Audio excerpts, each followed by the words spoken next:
Hello and welcome back if you joined us for our first video to another video on Plum Blossom Society's official YouTube channel. Today we'll be recapping part 2 of our Virtual Writing Masterclass, the Analytical Writing module. Today my name is Chris Situ.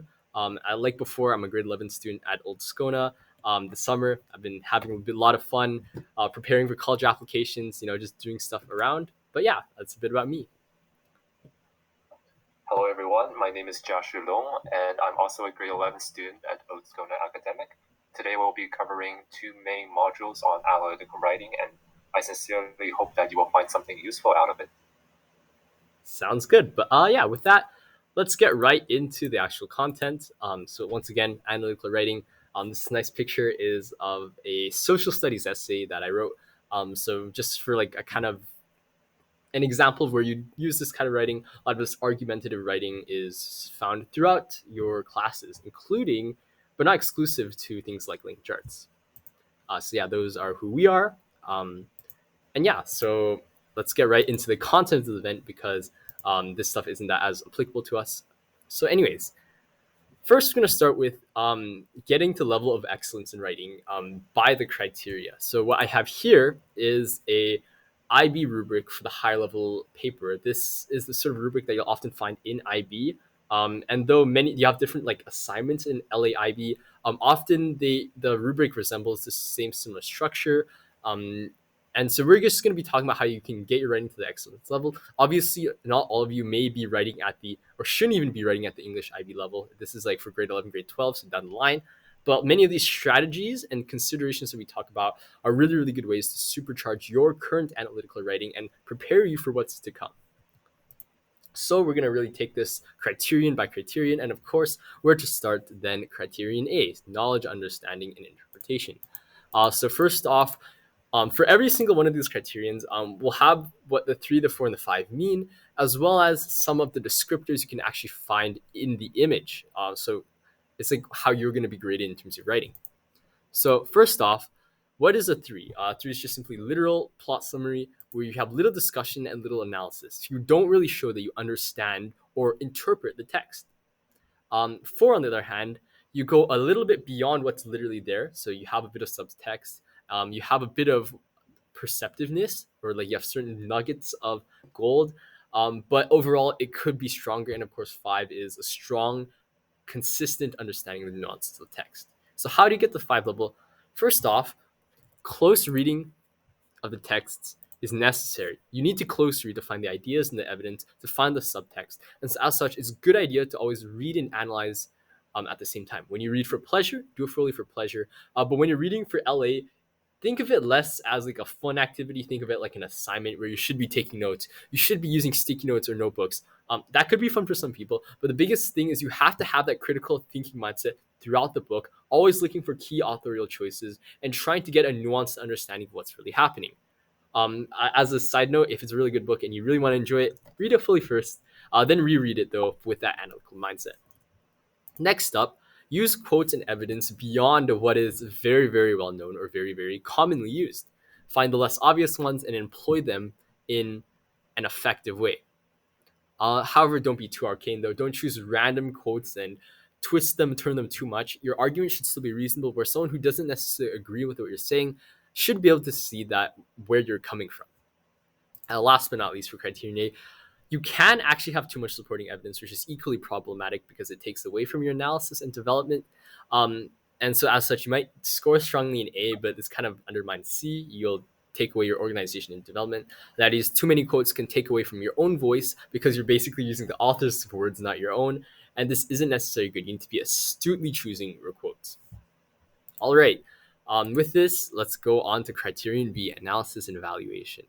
So once again, we'll go through the 3, the 4, and the 5. 3, basically, you just point them out. You say the explicit and the very, very obvious authorial choices. 4, you have a bit of meaning. You have a bit of discussion about the significance of authorial choices, but ultimately not enough. And 5, of course, is that you're going in depth throughout your essay. You're discussing the significance, and you might even be saying things that are new, that are novel, that other people might have not considered in their own interpretations. So how do you do this? Well, in terms of analysis and evaluation of authorial choices, consider things like literary techniques and descriptors, so metaphors, alliteration, imagery, structures, narrators in terms of their voice as well as their point of view, as well as other things such as diction, tone, mood, etc. So as you can see there, so a little bit of list. Uh, the key point in this idea is that every single choice, every single word, every single technique was a conscious choice used by the writer. Even if they didn't choose to add it in, they kept it in for a reason. So the entire idea is that nothing's on the page until the author puts it there. So you keep that in mind when you're trying to think of authorial choices. Next, you have to emphasize how. So this means you can't just mention what the choice is. That might give you a 3. To get to the 5, you need to discuss why it is actually important to the effect, the themes, and the message of the text. So how does it shape the meaning of the text? How does it affect your response? Make sure you can show you understand the authorial intent. So link it to the specific stylistic choice. I will caution you though, never say something like the writer does blank in order to conveniently support my interpretation or something along those lines, because you never really truly know your author's intent. So rather, you should take ownership of your analysis and how it is your interpretation of the author's ideas. So a side note, this strongly connects to criterion A. You need to have a solid understanding in order to be able to point out these authorial choices. And also, I guess this kind of links to the previous video on creative writing. Remember that when you're writing, you should also try to have a little bit of ambiguity as well. So yeah, and last but certainly not least, something that I think Jiashu will talk about later, avoid the passive voice. Instead, just accredit the effect to the author making a particular decision. Otherwise, it's just clunky, it's not concise. It makes your essay sound less convincing. So something like, it has shown that, what is the subject, what is being shown, confusion can occur. Okay, criterion C. Focus, organization, development. This is actually probably the hardest criterion. So in terms of the 3 and the 4 and the 5, once again, so 3, it's just general. You lack progression. You can, if you were to change the body paragraphs in any order, it wouldn't really make a difference, and you may find yourself even getting lost when you're reading it. 4, on the other hand, you can consider as logical, meaning you have decent use of transitions, your ideas are mostly cohesive, your discussion is adequate and developed, but it could be better, right? You have implicit philosophical thought, and it's related to real lived experience, and your thesis is used, but it's not like fully polished. It's still rough. It needs some work. Last but not least, what you're aiming for 5 is you have a strong and focused thesis, and this thesis is fully developed, and you come back to this thesis throughout the essay, right? So fully developed though means that you're going enough but not too far. So don't overly emphasize your thesis, because that just makes your writing kind of like repetitive, not necessarily strong. Your quotes are well integrated, they contribute to the success of the text, and it's just fully polished. In fact, you can just think of it where your organization actually makes the text better. Okay, so the most important thing in this case is integrating your support into your analysis. So integrate your quotes. This just simply means making sure that your quotes are part of your sentence, so that rather than saying the author says blank, blah, blah, blah, blah, you actually have it flow and work well. Related to this, something mentioned before, the idea that you can have too much evidence. On the contrary, what should you fill up your essay with? Instead, you should have discussion. So your own philosophical analysis should make up to or even more than half your essay, especially if it's analytical in nature. Next, and this is so lots of discussion to expand ideas and explain your support.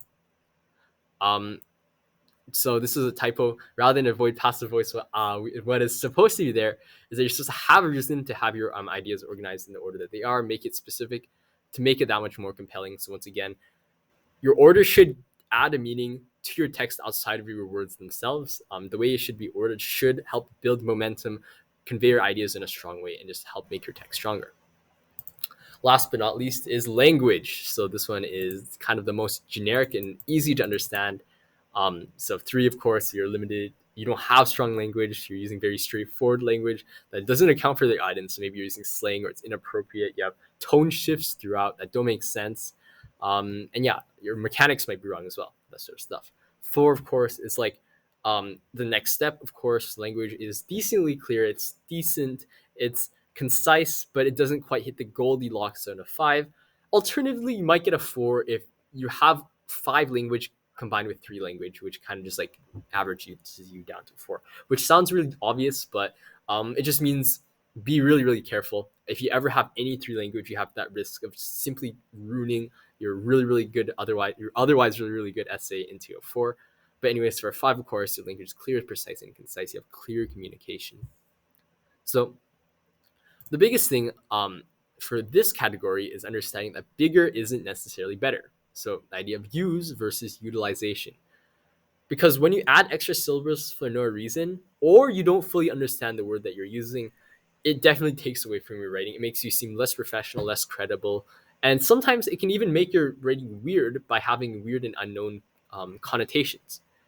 You might be implying something that doesn't make sense, or worse, something that's inappropriate or even offensive. So you definitely don't want to do that. Now, don't get me wrong. So, thesaurus use, like it can be great. Big words can be very, very helpful in situations. But the rule of thumb, though, I would say for thesaurus use is don't use words that you never heard of or you could possibly never see yourself using. Make sure that it's reasonable. It still sounds like you, because if you don't, it might sound a bit pretentious, which is not good.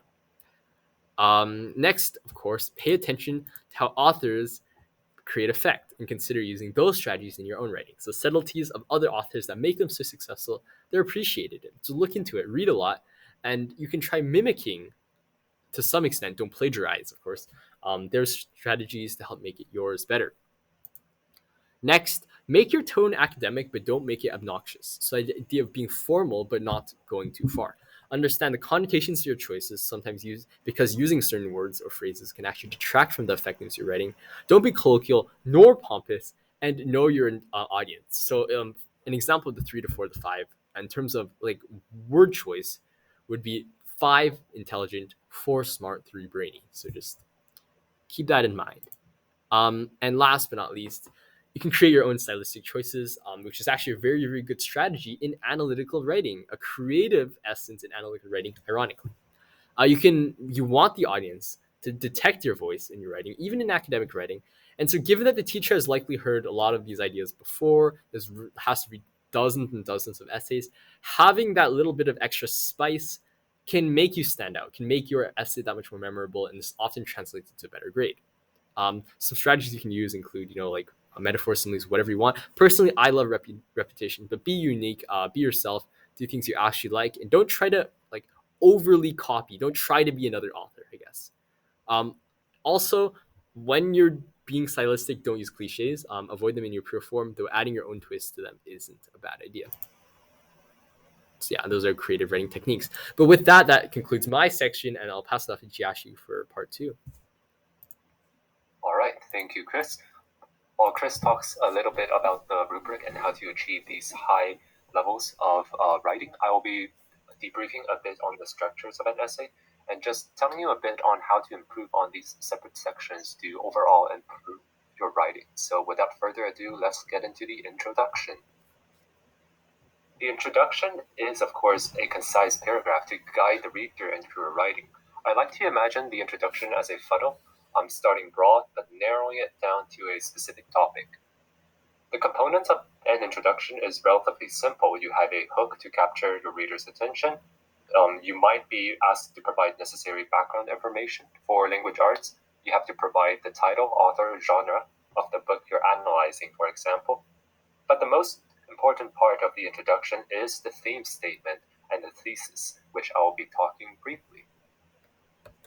So what is the difference between the theme and the thesis? This actually is a very often debated question, and a lot of people couldn't differentiate between these two terms, but a theme is actually really different from a thesis. The theme is generally broad, philosophical, and it's actually really good for coming up with catchy material to capture your audience's attention. The thesis, however, is a lot more specific. It is specific to the book you're reading. It contains all the specific main points of for your argument. So that is why the thesis is more often the engine of your essay and not just a general broad topic. Another thing I found about the thesis is that it has to be arguable, or else it's going to be difficult for you to attain a certain depth and to reach a deep level of understanding. Now let's talk about the body paragraphs. The body paragraphs is the bulk of argumentation. For language arts, it is the place where you spend the most of your time discussing, finding evidence, and overall strengthening your main points. A lot of people like to drag these paragraphs long. I've seen people writing for an entire page, and that is one single body paragraph. I'm telling you, it's probably not a very good idea. Shortening the body paragraphs helps you organize the content. It also makes the essay overall a lot easier to read. And keep in mind that you can't have more than 3 paragraphs. Think about the main points of your thesis. You might need to divide them into 3, 4, or even 5 paragraphs overall to help with your presentation. And last but not least, you have to be specific in order to do well in your body paragraphs. Remember, this is the part where you spend all your time demonstrating what you understand about the book. So it is really good for you if you start specific and get into those detailed supports and evidence that you can find in order to make your points stand out. But after the body paragraphs, we need to talk about the conclusion. And before I start with in conclusion, think twice before starting with in conclusion. These forms of signposting, which is a debate term actually, that we'll be covering on in a brief second here. These forms of signposting are very effective in oral text like speeches, and when you're arguing for something. But in an essay, it is not as effective because language arts teachers should recognize your conclusion even without you pointing it out. So what should the conclusion be? The conclusion should instead be your brief summary of the main points. And remember, do not spend too much time on it because in the conclusion, you should be spending time tying connections and elucidating on relationships as opposed to rephrasing everything you've said as your main points or introducing new information. So again, just don't talk about new information in any sort of conclusion in analytical essays. They are not advised. But in the end, the conclusion should really flow naturally and just bring an end to all the discussions and main points that you've mentioned in the paragraph. If you want, you can write the conclusion first. It is a viable strategy, and I think you should definitely try it out. But after the conclusion, you might think that the essay is over, but it is not actually. There are several components writing that is equally important as the paragraphs and introduction and conclusion. These are the transitions, the mechanics, and language. Now to talk about transitions first. Transitions are connecting sentences between body paragraphs that facilitates the flow of the ideas.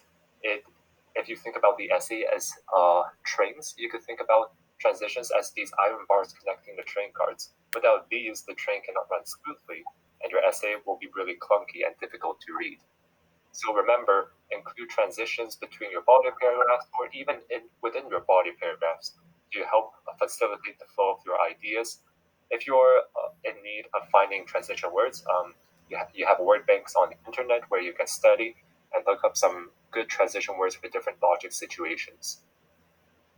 But to talk about mechanics and language, this criteria, like Christopher have said in Criterion D, is quite easy to master, but you can also lose points in this criteria because vocabulary is actually really important. That may influence your entire writing and actually the content that you're writing on. So really think about the words that you use to write your sentence, because a sentence can be extremely awkward even if the grammar and punctuations and vocabulary is correct.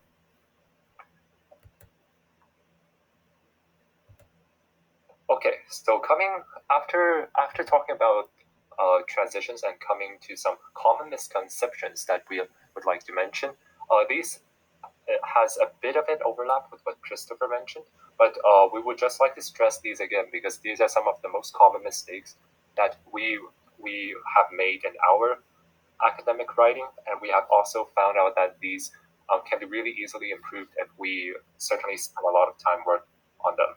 So the first of which is the thesaurus mindset, thinking that the words have to be academic to elevate your writing. This is definitely not true. Many cases, the word that you choose to use that you found in a thesaurus might really hinder your expression. For example, if you think about the word utilize versus use, you might think utilize has more syllables and it sounds professional. But in fact, utilize and use have basically the same definition, and use is just a lot simpler. So instead of using utilize, and a better way to elevate your overall writing is to think about using effective words rather than these fancy words. If you want to replace use in a sentence, for example, you could think about other words such as employ, include, apply, or even wheel if you feel like the author has a really strong voice. So after the thesaurus mindset, another common misconception is word count. A lot of people are worried about the word count of the analytical essay. Some people struggle with not hitting the minimum word count, and some people struggle because they are writing too much. So a common thing in high school level academic writing and analytical writing especially is that they may have a daunting word count limit, but don't be afraid to don't be afraid of the word count limit. Just do what you can, write your best, make some edits, and constantly revise and try to improve. You'll find that that word count is is only a number in the end. Many times you even have to shorten your essay in order to fit into the maximum word count. So definitely something to consider is to edit your essay and definitely revise it. After that, we would just like to provide some tips that we found useful in our journey in writing essays. So the first of which is to use the author or the researcher's name throughout the essay. This applies mostly to IB, uh, especially ELA IB writing. You may not be required to use this, but we found that this is a very good strategy to demonstrate that you are engaged in the writing and you are respecting that the author or the researcher is contributing a lot of work and helping you to interpret a lot of the information that you're asked to provide. So referencing the name in the introduction, for example, Margaret Lawrence, allows you to just shorten the author's name into Lawrence in your body paragraphs, so that way you don't have to repeatedly mention the author's name. Second, the author is not writing to support your ideas. Okay, so this is coming back to the idea that you have to respect the author's work or the researcher's work. I think you're writing the essay mainly to showcase your own interpretation, as opposed to saying that the author is supporting your interpretation in any way. So remember to respect the author's work and really outline that it is your interpretation that is coming through in your essay writing. And three is to edit your essay drafts. We can't stress this enough because there is no such thing as a perfect essay, even after several drafts of editing. So it is definitely recommended for you to at least edit 2 or 3 times by yourself or either with your peers. You can even ask your teacher to give you some feedback on your body paragraphs or how you formulate your thesis. If worst comes to worst, just read your essay out loud. You can hear some of the grammar mistakes or the clunky parts if you read it out loud, and maybe you can fix it just before it is due. But that's it for the structuring module of the analytical essay writing. We'll be touching a bit on debate, and we'll be wrapping this video up soon. All right. So to start debate off, I guess I'll just quickly talk about these two very, very common debate acronyms that you've probably already heard of. And then Josh will talk about some other considerations right after. So in terms of acronyms, if you've had any debate lessons, you are probably very familiar, but it is really worth stressing this, especially for people who haven't had debate experience. But even if you have, it's good to listen in because these acronyms, though they're very like cheesy, though they're very clunky, like they're kind of like basic, the meaning behind them is very important. So first off, for argumentation. So in debate, not necessarily like you would see in, for example, language arts, because like we've talked a lot about in this video already. You want to be more original and like yourself, I guess, have your own voice show out in language arts. Debate is more formulaic. You want your argumentation to follow a certain strict code, and this code is sexy. So state what you're gonna say. So state your contention, explain what your contention really means. So give an example or a case study as to why your point is valid, and lastly, integrate it back into your side, your point of view, like your entire argument, I guess, as a debate team. The reason this really works well in debate is because number one, your professionalism is graded, and so if you stick to a strict like working formula, it shows that you know what you're doing, you're familiar, you're professional. But also, if you do this, it makes sure that you don't miss out on very, very important key elements of argumentation. If you don't have an example, for example, then you lack a certain level of real world context. So this takes a lot of weighting away. Or if you don't, like many beginner debaters don't do, if you don't integrate your points properly, you're going to find that you're missing out that connection that ties your argument together and actually makes your side's argument really strong. So as such, it's really, really, really important that you follow these for debate.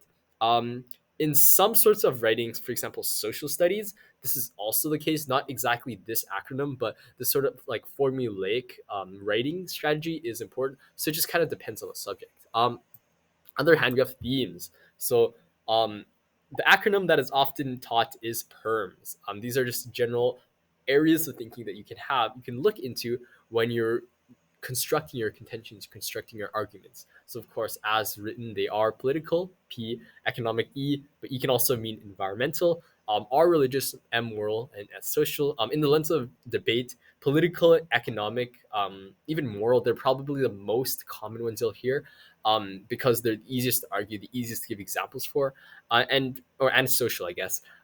So generally, people tend to stray away from like religion or the environment unless it's a really, really compelling point, or that's like the entire resolution like depends on it. So it's good to keep them in mind, good areas of thinking. And even in other areas, like language arts, they're a good way to start thinking of your own themes in language arts. So not just areas of thinking themes, but like actual like essay, like I guess backbone themes, like Jiashu talked about. After talking about the components of formulating argumentation and the themes that you can talk about in a debate, I'll be touching on some other considerations or general tips that will improve your overall debate experience and your performance. One thing I would like to mention, though, is debate is really an interesting form of presenting analytical writing, where you're focused on analytically assessing a resolution, but another very important part is to make yourselves heard, make yourselves convincing, and to attack the opponent's point. With that in mind, let's talk about the first tip: to signpost. Outline your speech every step of the way. Remember that I've talked about signposting, this term when I'm mentioning the conclusion of analytical essay writing. Signpost refers to outlining every step that you're going to take in the essay, or the presentation or the speech that you're going to take. Talking about the direction that you're going really helps the people follow your overall speech and will give you a great overall impression that you have good flow and your ideas are smooth. The second point is that make sure you clearly identify what you need to prove to win. In debate, there exists burdens, which are responsibilities that you have to take for your side to argue for the resolution. You have to clearly define the terms. You have to take on the burden of proving that the resolution will in fact prevail. For the opposing team, you really have to find loopholes or to just attack the proposition's points. So each side of debate has their burdens and the responsibilities that they have to fulfill. So keep these burdens in mind while you're doing these presentations and doing these debates. Don't squirrel. That means please take on your responsibilities. It will make your argumentation effective and overall convincing. Trying to run away from the responsibilities or to take on a different responsibility, for example, won't necessarily help you in your performance.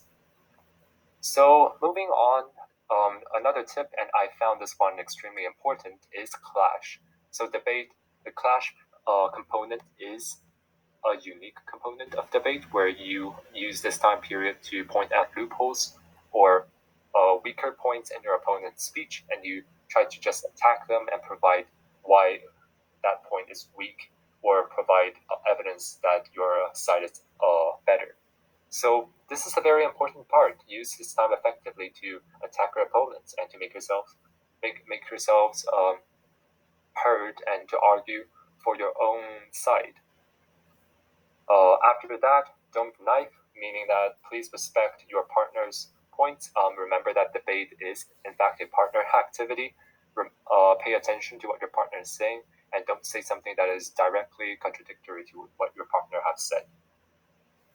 After that, it's the rebuttal period. The rebuttal, similar to conclusion in analytical writing, is of course a summary of all the points that your side have brought up, any important clash that you've mentioned, or just to leave a final impression on the judges. Remember, same as a conclusion in analytical writing, you cannot introduce new information or provide new evidence in your rebuttal. Last but not least, the 2 minute of silence rule is something Chris and I have found really useful in preparing for a debate beforehand. For impromptu debates where you receive the motion 10, 15 minutes before the debate starts, and you're given 15 minutes to prepare your points and to prepare the speech that you are going to give.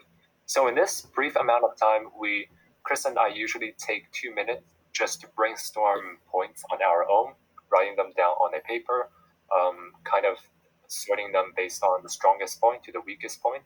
And after the 2 minutes of silence, we come together and discuss which point is the best, whether one of us should take on the stronger point or the weaker point, whether one of us should take on the first speaker or the second speaker, etc.